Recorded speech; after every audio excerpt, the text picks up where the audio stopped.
What is going on, beautiful people? Today, we're going to be talking about when narcissists are at their worst. When is a narcissist at their absolute worst? Like, when are they treating you the worst? Like, what is going on in their life or whatever is going on? If you're new here, my name is Lee Hammock. I'm a self-aware narcissist, and welcome to another episode of the Narcissist Code.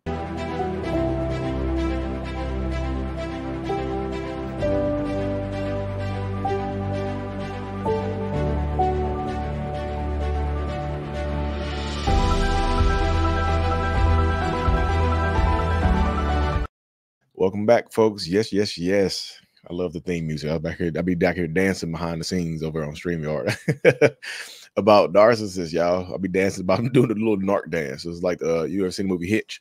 You're like, make the pizza, not making the pizza. You keep it here. Keeping it here. Just snap. And snap. Oh, okay. Yeah, before we hop deep into today's episode, y'all, if you haven't already, hit that subscribe button. Just hit it. Just tap the subscribe button if you have an account. If you have an account, tap the subscribe button. If not, thank you for watching anyway. I appreciate y'all. Turn on the notifications as well. Yes, y'all. When are narcissists at their absolute worst? That's what we're talking about today. I know a lot of people have a lot of different point of views on this right here, because narcissists can be at their worst in a lot of different ways. But I feel, as a diagnosed narcissist, most narcissists are at their worst when they have no control or no access to their target or their main source of validation. Is caffeine bills, y'all. Their main source of validation. This is what happens. This is what happens to a lot of people. This is what goes on in a lot of people's lives when you're dealing with toxic narcissistic people. Like, when they lose control, when they have no access, when you go no contact, is when they typically get to their worst. Like, when they can't reach out to you, when they can't see you, when they can't get it, like they don't know what you have going on. When you're like, it's damn near like you vanished, like you're missing. Like, they have a better chance of finding a milk carton with your picture on it than finding you. They hate that type of stuff. This loss of power, this loss of control, this loss of all of the above, right? That's loss of everything that they have going on. Absolute loss, absolute chaos, absolute it's just foolishness. Narcissistic people lose control of everything. They do. When they lose control of it, eventually they lose control of everything. And when they do, they treat everybody around them worse because they're doing internally bad. Like, when are they at their worst? When they don't have any type of control, when they're not getting any type of supply, when their main sources of validation are gone, right? When their main sources of validation have vanished, they can't reach out to anybody else. They can't do a lot of different things. Like, they have no power. They have no control. They have nothing going on here within this space. They're losing it, right? They're absolutely losing it. And this is what happens to a lot of people. I posted a picture of I'm laughing. I posted a picture of my Facebook, y'all. And I was like, year 39 is going well. People are wishing me a happy birthday. They're just like, happy birthday, Leah. Like, yo, my birthday's in July. Y'all don't know me. It's August. My birthday was in July. I'm just saying my 39th year on Earth is going well. But it's funny. It's a sidebar. But loss of control, loss of supply, loss of validation, they lose it. They start to treat everybody around them worse. Everybody gets it worse. Everybody gets it bad, right? This is a symptom of toxic narcissistic abuse. This is a symptom of it right here. A symptom is what happens right here within this space. It really is, y'all. So I'm trying to tell y'all, if you cut off the source, if you are whatever type of validation that they're getting from you, whatever type of narcissistic supply that they're getting from you, if you somehow successfully cut that off, like cut off their access to it, they lose. You win. Of course, they're going to lose their damn minds. Of course, they will start going crazy and losing their minds, but you win. When it is a narcissist at their worst, when they lose, when they're losing something, it's crazy, y'all. Like, I feel like looking back at my life, just personal life, I feel like I've been at my worst when I'm not achieving when I'm not being who I thought I was supposed to be. Like, when I'm not living up to my goals and my dreams, and somebody else around me is doing better than me, or doing what I thought I should be doing better than I have, I lose my mind. I lose it. You see what I'm saying? I would just be at my worst, like not only emotionally, but mentally, physically. I was falling to these like deep depressions. Yes, I do. I have clinical depression as well, along with narcissistic personality disorder, but I would fall into these deep depressions when people would be doing things that I thought I should be doing. Like, super deep depressions. It's like jealousy, envy, call it what you will. It would just drive me crazy. So if you have a narcissist or a toxic person in your life that you're dealing with, and there's somebody in their life that is achieving their dreams, like somebody like the narcissist has a dream, like they want to be a New York Times best-selling author, and they said all of a sudden they have a friend that pops and writes a book, they might start treating you worse because their friend wrote a damn book. How crazy is that? How crazy is that type of mindset right there? You know what I mean? How insane is that? Like, because their friend did something that they set out to do, they lose their minds. They get mad as hell. They get more aggressive and whatnot. This is the dynamic that so many people face when you're dealing with toxic narcissistic people. It really is. So that's why I try to warn a lot of people, just say, hey, look, this is what's going on. Like, if they have somebody else in their life that is more successful than them, that is doing better than them at something that they themselves think they're good at, woof, watch out. Look out, look out below. Because everybody beneath them in this mindset, everybody beneath them in this mentality is going to get it, right? They're absolutely going to get it. If y'all follow me on Facebook, my Facebook is still, my mental illness page is still not back under my control yet. So if you follow me on Facebook, I'll be back soon. I will let you know. I will let you know when I'm back. I promise you. I'm not back just yet.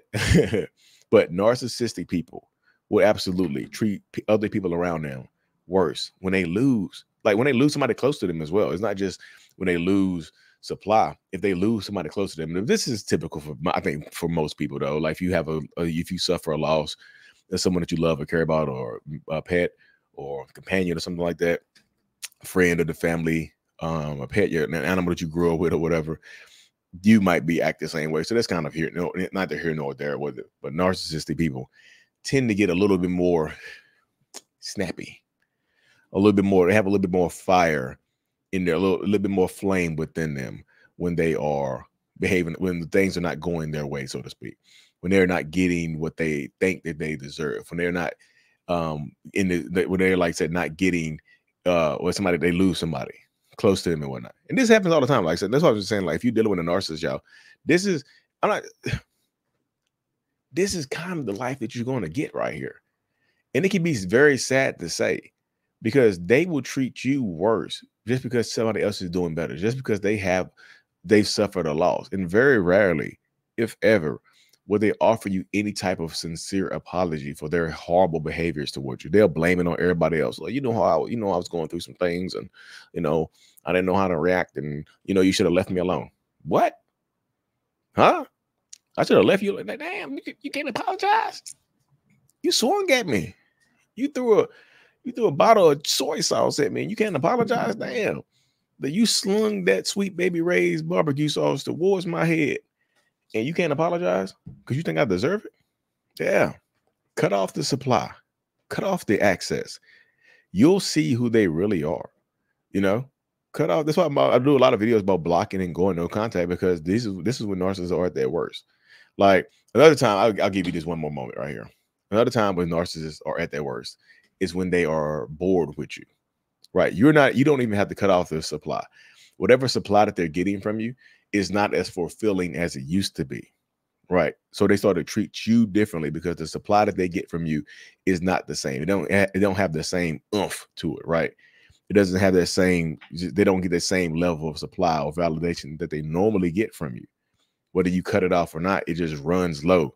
Whatever supply that they get from you is going to run out or run low anyway. So it's not necessarily a thing that's just, it happens to everybody. This is one of the things I think everybody in a relationship with a narcissist or a toxic person experiences, like when the supply runs out or runs low and whatnot. And then they start treating you differently. They start disconnecting from you. Like they are at their worst when they're about to discard you. When they're about to change their relationship status, when they're about to get rid of you, so to speak, and find a new supply, find somebody else to be with, they will be at their worst a lot of times in these positions just because of that scenario right there, just because they feel like they don't deserve, they don't deserve to be in they don't deserve to be in the current position that they're in. So they treat you badly. They found a new supply. And sometimes this is going to sound crazy and ass backwards right here. When you're dealing with a toxic narcissistic person, right? And they found a new supply, they can be at their worst because they don't want to be with you anymore, and they don't know how to break up with you. They're trying to do the reverse discard, where you are the one that breaks up with them, and they have their excuse to say, "Hey, look, I didn't break up with them. They broke up with me. Like, what do you want me to do? What do you expect from me? Like, I did all I can do. But guess what? I'm not going to sit around and wait. I know when I'm not wanted. I'm not going to sit around and wait. I got a new boo already. I'm about to go live with and marry." What? They get to their worst when they're about to do the reverse discard, when they're about to be done with you. And yes, I know people going to ask in the comment section, well, if they discard you, is that the end? Would they ever hoover you again? Yo, hoovering, like, they might try to come back to you, even if they have someone else. They feel, a lot of narcissists and toxic people feel entitled to you. They feel like you belong to them. So no matter what, even if they have someone else, they might try to come back to you. They could be, I talked to a woman this morning. She, her narcissistic partner got engaged to somebody and is still reaching out to her, like literally engaged to somebody else. He's trying to hide it and whatever, but he's still reaching out to her. I miss you. I love you. Hope things are going well for you. While he's actively just freshly engaged to someone else. They still do this type of stuff, y'all. They are nefarious. The nefarious narcissist. The newly nefarious narcissist. That's a new supply. Look at the alliteration right there. What y'all know about alliteration?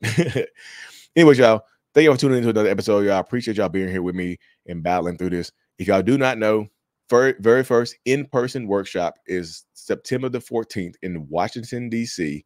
Me and my friend Nia Renee, we're putting together our very first event in Washington, D.C. In-person event. It won't be, this one will not be streamed, y'all.